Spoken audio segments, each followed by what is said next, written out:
Hello hello hello అయినా నేను చేసుకున్నాను నాకైతే వాయిస్ చదివి నేనైతే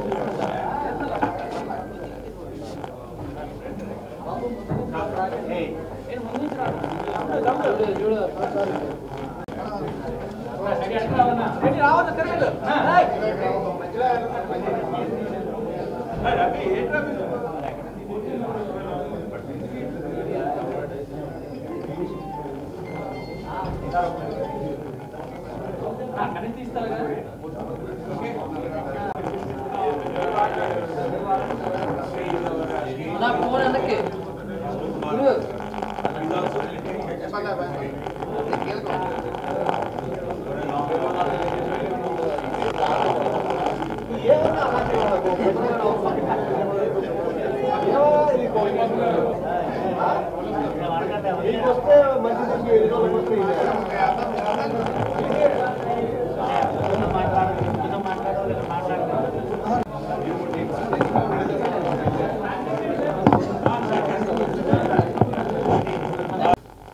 నమస్కారం.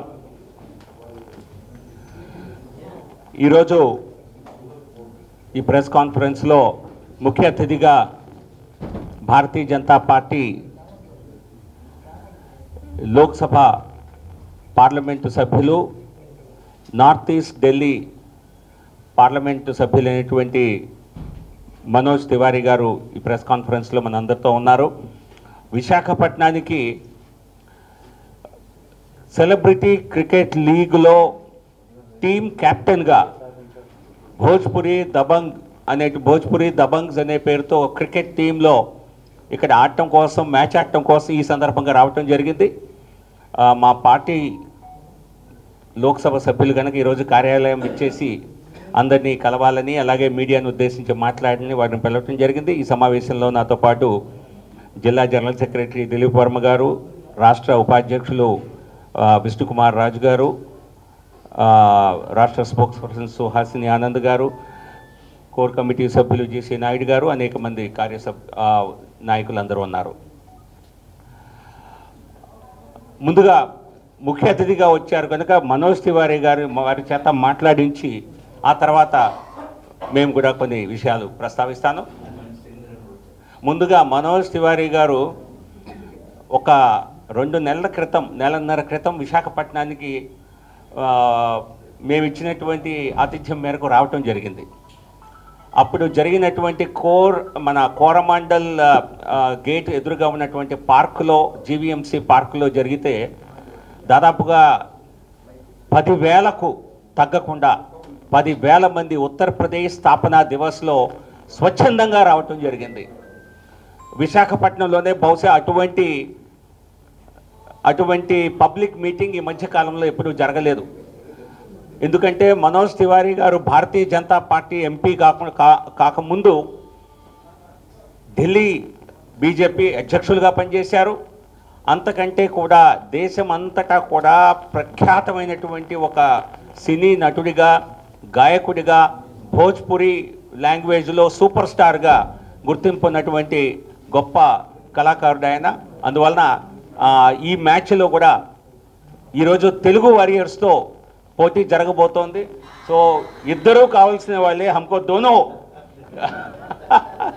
మీరు మా పార్టీ ఎంపీగా కావాల్సిన వారు, అలాగే తెలుగు వారియర్స్ అఖిల్ నాయకత్వంలో ఆడుతున్నారు. ఆ మ్యాచ్ తర్వాత మాట్లాడదాం. ముందుగా ప్రెస్ కాన్ఫరెన్స్ రాజకీయ అంశాలు ప్రస్తావించవలసిందిగా మనోజ్ తివారీ గారిని కోరుతూ మైక్ వారికి అందజేస్తున్నాను.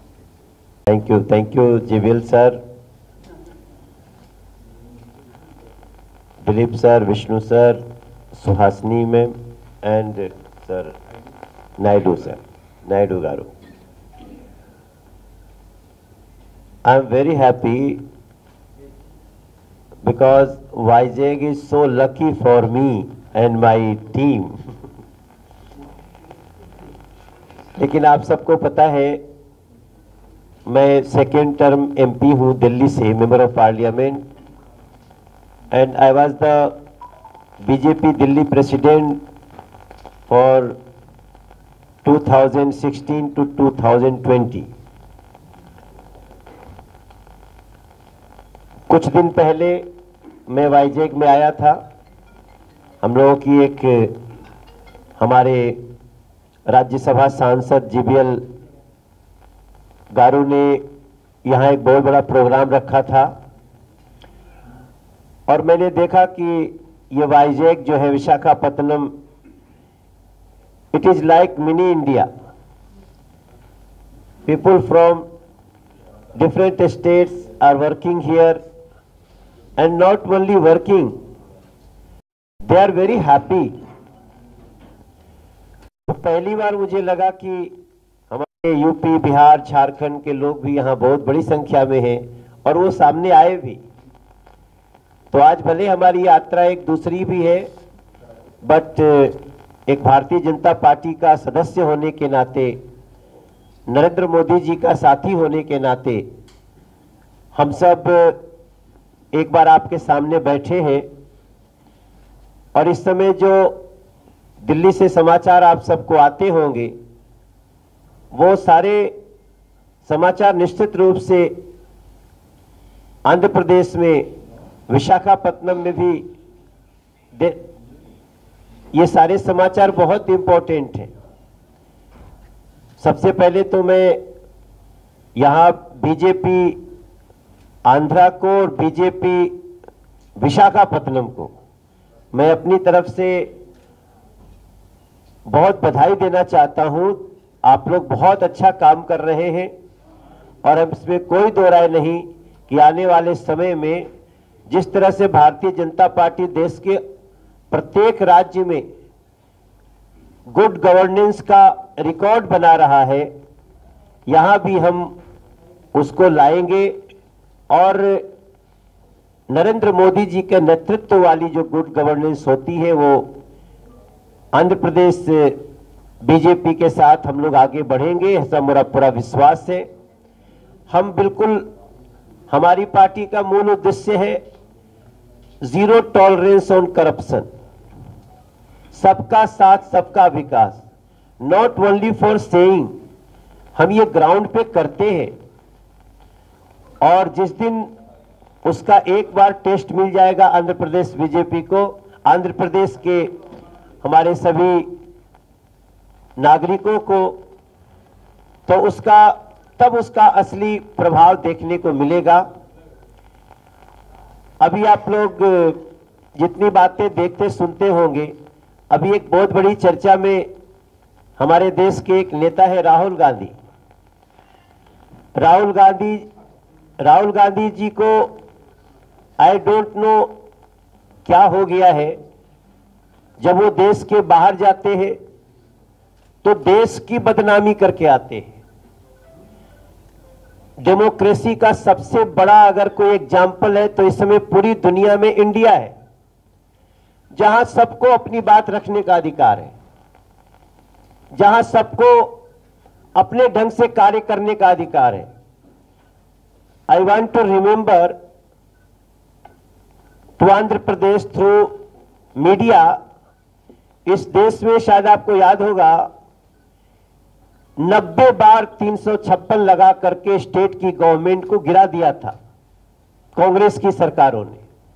90 टाइम्स चुनी हुई सरकारों को 356 लगाया और गिरा दिया। नरेंद्र मोदी की सरकार आने के बाद बहुत सारे स्टेट हैं जो करप्शन में लिप्त हैं, गलत काम कर रहे हैं, लेकिन तो भी हम लोकतंत्र को और सजाने के लिए हम लोग लॉ एंड ऑर्डर को बनाने की कोशिश करते हैं। कभी भी आपने नहीं देखा होगा राष्ट्रपति शासन किसी भी राज्य में बड़ी कठिन स्थिति के बाद भी नहीं लगा है। और आप देखते होंगे हम लोग संसद में बैठते हैं, जीवन नरसिम्हा गारू संसद में बैठते हैं, जब राहुल गांधी बोलते हैं तो हम लोग हल्ला भी नहीं करते हैं, बोल लो जो बोलना है बोल लो, we want to listen. But वो देश के बाहर जाके दूसरे देशों से कहते हैं कि आओ और हमारे इंडिया में लोकतंत्र बचाओ। जिन ब्रिटिश को हमारे देश के लोगों ने आजादी की लड़ाई लड़के उनको यहां से भगा दिया, उनको आप इनवाइट करते हैं कि आओ और इंडिया में लोकतंत्र बचाओ। Not a single person from India will accept this thought, कोई नहीं स्वीकार करेगा। और अभी आप देखिए, मैं एक लाइन जरूर बोलना चाहता हूं। अभी कोर्ट में मामला चला, कोर्ट ने 2 साल की सजा दी राहुल गांधी जी को। सूरत, गुजरात सूरत की कोर्ट ने, कोर्ट इज कोर्ट, 2 साल की सजा दी। वो सजा उनको किसी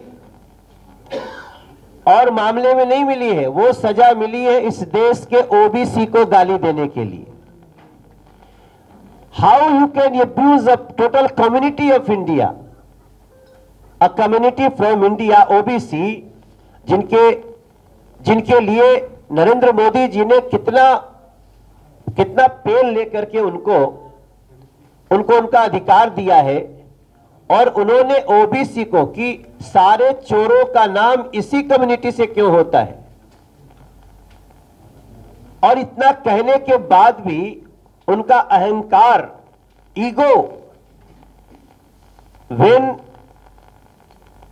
जब कोर्ट ने सजेस्ट किया, व्हेन कोर्ट सजेस्टेड कि you can say sorry, no, I will abuse and I will not say sorry. Andhra Pradesh Visakhapatnam के लोग, मैं बड़ी विनम्रता से उनसे बोलना चाहता हूं कि ऐसे लोगों की इस देश में कोई एक्सेप्टेंस होनी चाहिए क्या? आप गाली दो नरेंद्र मोदी जी को, आप गाली दो बीजेपी को, we are ready to listen. हम अपना जवाब देंगे, अपनी ढंग से देंगे, लोकतांत्रिक ढंग से देंगे। और संविधान है, Baba Saheb Bhimrao Ambedkar has written constitution, according to that we will reply. But आप पूरी कम्युनिटी को गाली दें, ओबीसी कम्युनिटी को गाली दें, ये हम कभी एक्सेप्ट नहीं करेंगे। और इस नाते मुझे लगता है कि आंध्र प्रदेश के लोग भी ऐसे लोगों की सच्चाई को जानेंगे। नरेंद्र मोदी जी का पूरा थॉट आप देखेंगे। आज G20 चल रहा है हमारे देश में, G20 का यहां भी Visakhapatnam is also a centre for G20 अगले सप्ताह, next week. India is welcoming all powerful countries of world.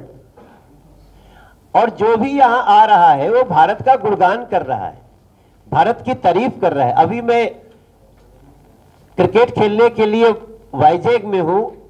हमारे जो भी लड़के यूपी, बिहार, झारखंड से आए हुए हैं, जो मुंबई से आए थे, सब कल एक्टर लोग आए थे, वो सब इसकी वाइजैग की प्राकृतिक शोभा ये देख करके बोलते हैं what a place, what a place is Vizag. तो सारी दुनिया आए। We have also a good stadium in Jharkhand, Ranchi, but we are playing in Vizag. So हम इतना ही बोलना चाहते हैं कि इस देश के जो बड़े बड़े पॉलिटिशियन हैं, उनको कम्युनिटी को गाली नहीं देनी चाहिए। अगर आप गाली देंगे तो ये देश आपको स्वीकार नहीं करेगा।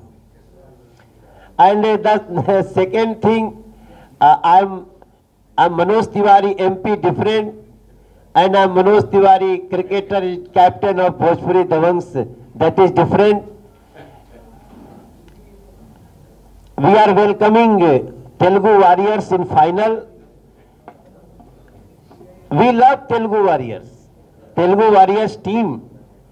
There is very good friendship between us, and Akhil is just like my younger brother.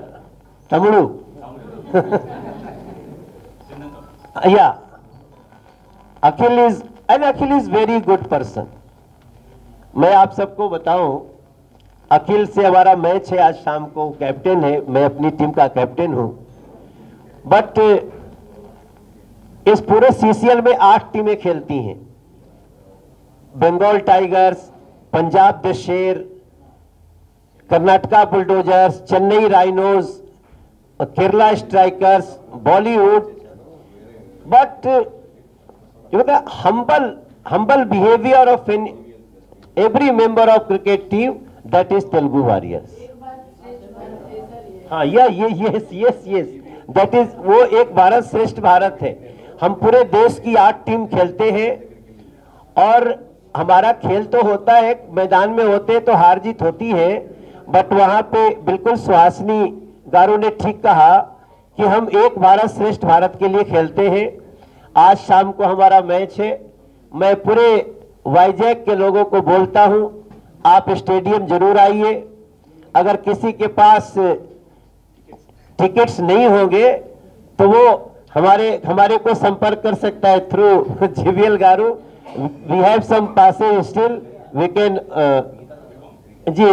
accommodate, or whatever result will be of this match, we will enjoy this match and we will try to give a good match to Vizag people. बाकी हमारा पहली बार हम लोग तेलुगु तो 3 बार से champion है। Telugu warriors अखिल्स team वो 3 बार से चैंपियन है और हम लोग पहली बार फाइनल में आए हैं। Good wishes to Akhil, good wishes to Telugu warriors. We will try to give a good fight in ground. Sir ప్రస్తుతం ఉన్న రాజకీయ పరిస్థితులపైన భారతీయ జనతా పార్టీ వాయిస్ని తెలియజేస్తూ అలాగే ఈరోజు వారు ఆడే క్రికెట్ మ్యాచ్ గురించి కూడా వివరాలు తెలియజేయడం జరిగింది. 1-2 విషయాలు ప్రముఖంగా ఉన్నవి మాత్రమే నేను ప్రస్తావిస్తాను.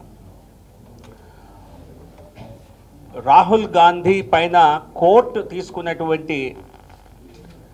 ఇచ్చినటువంటి తీర్పుని అనేక రాజకీయ పార్టీలు వక్రీకరించే ప్రయత్నం చేస్తున్నాయి. కోర్టు తీర్పు ఏ విషయంలో ఇచ్చిందో ఇప్పుడే మనోజ్ ప్రస్తావించారు. రాహుల్ గాంధీ నోటి దురుసుతో అహంకారపూరిత వ్యాఖ్యలు చేసి అనేక సందర్భాల్లో చేశారు. నరేంద్ర మోదీ గారిని దూషించినట్లుగా ఈ ప్రపంచంలో ఏ రాజకీయ నాయకుడిని దూషించి ఉండరు. కాంగ్రెస్ పార్టీ నాయకులు అందరూ తిట్టవలసిన తిట్లన్నీ నరేంద్ర మోడీ గారిని గత 15 ఏళ్లలో తిట్టారు. ఎప్పుడు మేము పార్టీ పరంగా ఆయన సహించారు. కొన్ని సందర్భాల్లో మేము వాటికి వ్యాఖ్యలతో సమాధానం చెప్పాము. ఆ స్థాయిలో ఎప్పుడూ చెప్పాల. నోటి దురుసుతో అహంకారంతో తాము ఇష్టం వచ్చినట్లు ప్రవర్తించవచ్చు అన్నటువంటి విచ్చలవిడితనంతో రాజకీయ వ్యాఖ్యలు 15 ఏళ్లుగా మోడీ గారి పైన చేస్తూనే ఉన్నారు, ఇప్పుడు చేస్తున్నారు. బీజేపీ దానికి చర్యలు ఎప్పుడూ చేపట్టలా. అనేక అటువంటి వ్యాఖ్యలని కోర్టుల దగ్గరికి తీసుకెళ్లే అవకాశం ఉంది, కానీ చేయలా. ప్రజలే వాస్తవాలు గ్రహిస్తారని. కానీ ఇక్కడ జరిగింది ఏంటి? ఒక వెనుకబడిన వర్గాన్ని మొత్తాన్ని బీసీ వర్గానికి మొత్తం ఆ బీసీ వర్గంలో ఉన్న వాళ్ళందరూ కూడా దొంగలని చెప్పి ఒక దారుణమైనటువంటి వ్యాఖ్యని రాహుల్ గాంధీ గారు చేయటం జరిగింది. మరి వెనుకబడిన వర్గాలని ఒక వర్గాన్ని ఆ వర్గంలో ఉన్న వాళ్ళందరూ దొంగలేనా, దొంగలు అని వ్యాఖ్య చేయటం వెనుక దురుద్దేశమా, దురహంకారమా? అది చేసింది కాక కోర్టులో ఆ చీఫ్ మ్యాజిస్టీరియల్ కోర్టులో ఆ వ్యాఖ్యల్ని వెనక్కు తీసుకోమనో దానికి మరి అపాలజీ చెప్పమనో చెప్తే చేయకుండా దురుసుగా ప్రవర్తించి కోర్టు తీర్పు వచ్చాక ఇదేదో ప్రజాస్వామ్యానికి ముప్పు అని చెప్పి తప్పుడు వ్యాఖ్యలు చేస్తున్నటువంటి కాంగ్రెస్ పార్టీని ఎవరు నమ్మరు. ఎప్పుడన్నా ఈ దేశంలో ప్రజాస్వామ్యానికి ముప్పు వచ్చిందంటే అది మీ కాంగ్రెస్ హయాంలోనే వచ్చింది. ఎమర్జెన్సీని విధించి ప్రజాస్వామ్యాన్ని కూలీ చేసినటువంటి కాంగ్రెస్ పార్టీ ఈరోజు మా ప్రభుత్వంపై నరేంద్ర మోదీ గారిపై ఇటువంటి దుమ్మెత్తిపోయటం అన్నది పూర్తిగా అవాస్తపు చర్య, పూర్తిగా ఎవరు యాక్సెప్ట్ చేయనటువంటి చర్య. ఇదే కాకుండా విదేశాల్లోకి వెళ్ళి ఇష్టం వచ్చిన రీతిలో తమ పరాజయాన్ని ఎన్నికల్లో గెలవలేక బయటికి వెళ్ళి భారతదేశ ప్రజాస్వామ్యాన్ని నిందిస్తూ, కోర్టులని నిందిస్తూ, ఎలక్షన్ కమిషన్ నిందించి వీటన్నిటినీ భ్రష్టు పట్టించిన ఏకైక పార్టీ కాంగ్రెస్ పార్టీ మాత్రమే. నరేంద్ర మోదీ గారి హయాంలో ప్రజాస్వామ్యం పూర్తిగా పరిరక్షించబడి అన్ని వర్గాల వారిని అభివృద్ధి పథంలో ముందుకు నడిపిస్తున్నటువంటి ప్రభుత్వం మోడీ గారి ప్రభుత్వం. సో తమ పరాజయానికి అక్కసుతో దేశ ప్రతిష్టని తగ్గించాలని విదేశాలకు వెళ్ళి భారతదేశంలో మీరు జోక్యం చేసుకోండి అని చెప్పి ఇతర దేశాలని కోరినటువంటి రాహుల్ గాంధీ దేశానికి క్షమాపణ చెప్పాలి. మొత్తం వెనుకబడిన వర్గాన్ని మొత్తాన్ని వాళ్ళందరినీ దొంగలుగా వర్ణీకరించినటువంటి రాహుల్ గాంధీ వారందరికీ, వెనుకబడిన వర్గాలందరికీ, బీసీలందరికీ క్షమాపణ చెప్పాలని చెప్పి కోరుతున్నాం. ఇకపోతే రాష్ట్రంలోకి వస్తే, ఈ రాష్ట్రంలో కదా దేశ రాజకీయాలు చూస్తే ఇప్పుడు రాజకీయ పార్టీలు గతంలో కరప్షన్కి ఎదురుగా ఒక కూటమిలాగా కట్టే ప్రయత్నం చేసేవి మనం చూసాం. ఎమర్జెన్సీ టైంలో కానివ్వండి, యూపీఏ హయాంలో కానివ్వండి, కరప్షన్ జరిగితే ప్రతిపక్షాలు ఒక తాటిపైకి వచ్చేవి. ఇప్పుడు విచిత్ర పరిస్థితి ఏంటంటే అవినీతి చేసే పార్టీలన్నీ కూడా తమ అవినీతిని ఎక్స్పోజ్ చేయరాదని చెప్పి ఒక కూటమిగా తయారై ప్రొటెస్ట్ కార్యక్రమాలు చేస్తున్నాయి. ఇంతకంటే సిగ్గులేనితనం ఏదైనా ఉంటుందా? అవినీతి ఆరోపణలు ఎదుర్కొంటున్న పార్టీలు ఎవరు కూడా మాపై ఆరోపణలు లేవని కానీ, లిక్కర్ స్కామ్లో మా రోల్ లేదని కానీ, ఇతర ప్రోబుల్లో ఈ income tax enforcement directorate CBI ఎంక్వైరీలో మేమేమి తప్పు చేయలేదని ఎవరు చెప్పటంలా. ఇండైరెక్ట్గా అందరూ తాము చేసిన తప్పులను ఒప్పుకుంటూ మాపై ఎందుకు చర్యలు తీసుకుంటున్నారని చెప్పి రోడ్డెక్కినటువంటి ప్రతిపక్షాలని, ఏమాత్రం నైతికత లేని ప్రతిపక్షాలని ఈ రోజున మనం చూస్తున్నాం. సో ఇది ప్రజలు మరి చూస్తే 2014 ముందు ఢిల్లీలో కానీ మరో చోట కానీ రోడ్లపైకి వేల సంఖ్యలో జనం వచ్చి యూపీఏలో జరిగినటువంటి కోల్ స్కామ్పై చర్య తీసుకోవాలనో, 2G స్కామ్ అనో, కామన్వెల్త్ స్కామ్ అనో, రకరకాల స్కామ్స్, ఆదర్శ ఘోటాలను స్కామ్ అనో వీటిపై రోడ్లపైకి వస్తే ఇప్పుడు లిక్కర్ స్కామ్పై చర్యలు తీసుకోవద్దు, లాలూ ప్రసాద్ చేసినటువంటి రైల్వే స్కామ్ని పట్టించుకోవద్దు అని చెప్పి సిగ్గులేనితనంతో బయటకు వస్తున్నారు. సో ఇది ప్రజలు ఈ మార్పుని ఖచ్చితంగా గమనిస్తున్నారు. ఇక రాష్ట్రంలోకి సంబంధించినటువంటి నిన్న అసెంబ్లీలో రాష్ట్ర అసెంబ్లీలో తీర్మానం చేసి దళిత్ క్రిస్టియన్స్కి మరి ఎస్సీ హోదా కల్పించాలి అని చెప్పి వారిని షెడ్యూల్డ్ కాస్ట్ కులాలుగా పరిగణించాలని చెప్పి నిన్న రిజల్యూషన్ చేసి కేంద్రానికి పంపిస్తున్నామన్నారు. ఇటువంటి తప్పిదాన్నే 2017లో కూడా బహుశా టీడీపీ హయాంలో కూడా చేయటం జరిగింది. ఇది రాజ్యాంగ విరుద్ధమైనటువంటి చర్య. రాజ్యాంగంలో షెడ్యూల్ కాస్ట్ ఆర్డర్లో స్పష్టంగా చెప్పబడింది. దీనికి షెడ్యూల్ కాస్ట్ కేవలం హిందూ, సిక్, బుద్ధ మతాలకు చెందిన వారికి మాత్రమే ఆ మతాల్లో కుల వివక్ష ఉన్న కారణంగా వారికి రిజర్వేషన్, షెడ్యూల్ కాస్ట్ రిజర్వేషన్ ఇవ్వబడింది. అంతేగాని ఇస్లాం, క్రిస్టియానిటీలోకి వెళ్ళి మరి మీరు ఆ మతంలోకి వెళ్తే కుల వ్యవస్థ నుంచి మీరు బయటకు వచ్చినట్లే. మరి కుల వ్యవస్థ ఆధారంగా మీకు ఇచ్చినటువంటి రిజర్వేషన్స్ ఎలా చెల్లుబాటు అవుతాయి? ఇది రాజ్యాంగ విరుద్ధమైనది. నేను దీనిపైన పార్లమెంట్లో అడిగినప్పుడు కూడా స్పష్టంగా అప్పటి లా మినిస్టర్ రవిశంకర్ ప్రసాద్ గారు చెప్పడం జరిగింది. ఇది దళిత్ ఇది కోర్టులో పెండింగ్లో ఉన్నది. సుప్రీం కోర్టులో కూడా కేంద్ర ప్రభుత్వం అఫిడవిట్ ఇచ్చి లాస్ట్ నవంబర్లోనే స్పష్టంగా చెప్పింది, ఈ ఇతర మతాల్లో, క్రిస్టియన్, ముస్లిం మతాల్లో ఎస్సీ ఎటువంటి హోదా ఇచ్చే అవకాశం లేదు, రాజ్యాంగ పరంగా ఇది సాధ్యం కాదు. సో కాబట్టి ఈ ప్రయత్నం చేస్తున్నటువంటి ఇటు వైసీపీ, టీడీపీ ఓటు బ్యాంకు రాజకీయాలు చేయాలని చూస్తున్నాయి తప్పితే నిజమైన దళితులకి అన్యాయం చేయాలని చెప్పి వారు చేస్తున్నటువంటి చర్యని భారతీయ జనతా పార్టీ వ్యతిరేకిస్తోంది. దీనికి సంబంధించి నిన్న రాష్ట్ర అధ్యక్షులు సోమవీర్రాజు గారు కూడా ఒక ప్రకటన విడుదల చేయడం జరిగింది. దీనిపైన రానున్న రోజుల్లో కార్యాచరణ కూడా రాష్ట్ర పార్టీ సోమవీర్రాజు గారు ప్రకటించే అవకాశం ఉంది. ధన్యవాదాలు. మనోజ్ జీకి ఎవరన్నా ప్రశ్నలు అడగదలుచుకుంటే ముందు వారిని అడగండి. ఫస్ట్ ఏదన్నా you have any questions to Manoj Tiwariji? అది main, he is our main chief guest today, so we'll focus on questions for him first. What is your comment on that? No, sir. First time any agency of this country, they are working without any pressure. मैं आपको बताऊं, मैं आपको बताना चाहता हूं, जैसे I am from Delhi, Delhi का डिप्टी सीएम अभी जेल में है, दिल्ली का पहले जो हेल्थ मिनिस्टर था वो जेल में है।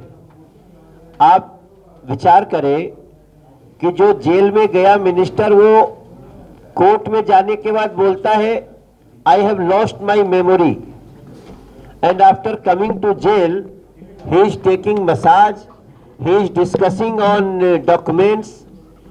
तो आप स्पष्ट रूप से समझ सकते हैं कि वो लोग अपने कर्म की सजा भोग रहे हैं। और मैं बहुत खुले दिल से बोलना चाहता हूं कि हमारे देश में बहुत सारे लोग हैं जो नरेंद्र मोदी जी को अब्यूज करते हैं, गाली देते हैं, तो उनके खिलाफ ईडी सीबीआई थोड़ी लगती है। अगर वो करप्ट नहीं है और वो लोकतांत्रिक रूप से अपनी बात कह रहे हैं, थोड़ी सी अगर रेखा लांघते भी हैं तो भी कोई फर्क नहीं पड़ता। इसलिए ईडी सीबीआई ये सभी लोग स्वतंत्र रूप से अपना कार्य कर रहे हैं। जिन लोगों के ऊपर आरोप है उनको जांच में सहयोग करना चाहिए। यू नो, इन दिल्ली मनीष सिसोदिया जो भी जेल में गए, वो पिछले 6 महीने में 170 फोन खरीदा, 170 फोन खरीद करके दूसरे नाम से उससे काम किया, और फोन में से लगभग 104 फोन को जलाया गया। आप क्या छुपाना चाहते हैं? जो कुछ रिट्रीव हो गया उसके आधार पर उन पे केस चल रहा है। अब ये लोग सोचते हैं कि हम मोदी जी को हटाकर भ्रष्टाचारियों को बचाएंगे, तो देश की जनता तो ऐसा नहीं होने देगी। ईडी, सीबीआई या any agency, NIA, they are working without any pressure and they are doing very good job. Sir, आप इतने बड़े लीडर होने के बाद आप किसी व्यक्ति को आरोप लगाइए ना, एक व्यक्ति को कहिए, अपोनेंट को कहिए, टोटल कम्युनिटी को, एक पूरी कास्ट को, इनको आप कैसे बोल सकते हैं? मैं नहीं समझता हूं कि राहुल गांधी को इस पर कुछ भी बिना किसी बहस के तुरंत कल आकर के और ओबीसी कम्युनिटी से, देश के ओबीसी कम्युनिटी से माफी मांगनी चाहिए। This is not first time, there are more than 100 case, but this time strange is court is saying you can say sorry, you can feel sorry। तो पीछे भी वो सॉरी बोले थे जब उन्होंने चौकीदार को लेकर के कमेंट्स किया था, कोर्ट में उन्होंने सॉरी बोली, माफी मांगी। इस बार नहीं किया, तो मैं समझता हूं अभी भी टाइम है, देश के ओबीसी कम्युनिटी से माफी मांगना चाहिए राहुल। नहीं, वो सारी बातें आएंगी, इस देश में कोर्ट है, न्यायालय है और न्याय होगा। We are not afraid.